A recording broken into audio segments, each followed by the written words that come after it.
expression exist in schools, sometimes it seems that students are pretty limited in how they can express themselves. Let's take a look at some of the history of freedom of expression. First of all, what does freedom of expression really mean? It's hard to say in a paragraph or two, but freedom of expression means the right of the people to express their political ideas without fear of censorship or oppression from the government. So maybe free expression is a little bit limited by default, but how does being a student make things any different? Let's look at an example. In the 1969 court case, Tinker versus Des Moines Independent Community School District, a small group of students designated a day to wear black armbands as a silent protest of the United States' involvement in Vietnam. School officials learned of the students' plan and consequently made a new school rule stating that armbands were inappropriate and not to be worn in school. The students wore them anyway on the designated day and were subsequently suspended from school. When the issue was presented to the Supreme Court, the Justice Abe Fortas ruled in favor of the students. Under the First Amendment, all United States citizens have the freedom of political expression. Since wearing the armbands in protest was a form of political expression, it was protected under the First Amendment.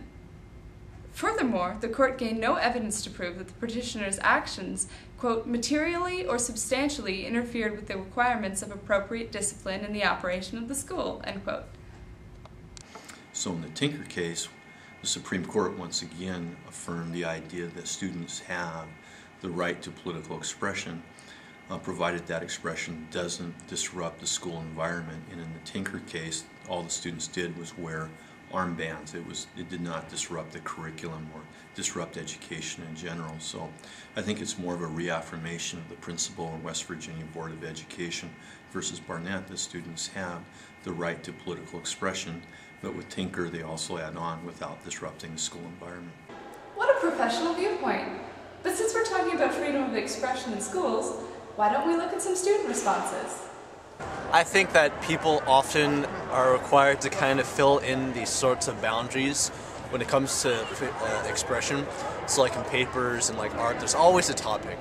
And I don't think that necessarily students always have the choice to do what they want to do. I think it's in the clothing that people wear and the way they hold themselves. You can say what you want to say, but it's always, how do you say, censored by social conversion. So you can't be like, oh, hey, I want to go to school, you know, wearing some Spanx, but then someone around the street is going to be like, hey, you can't do that because I don't like it. I think free expression exists in schools just as much as it does anywhere else in society. People have the choice to choose to be expressive or not.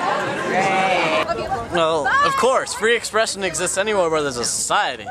But, I mean, there are limits in school because, well, the school can't allow kids to, you know, have anything vulgar. But I don't think that's necessarily a bad thing. Yes, sometimes. Not math class. Alright, let's recap.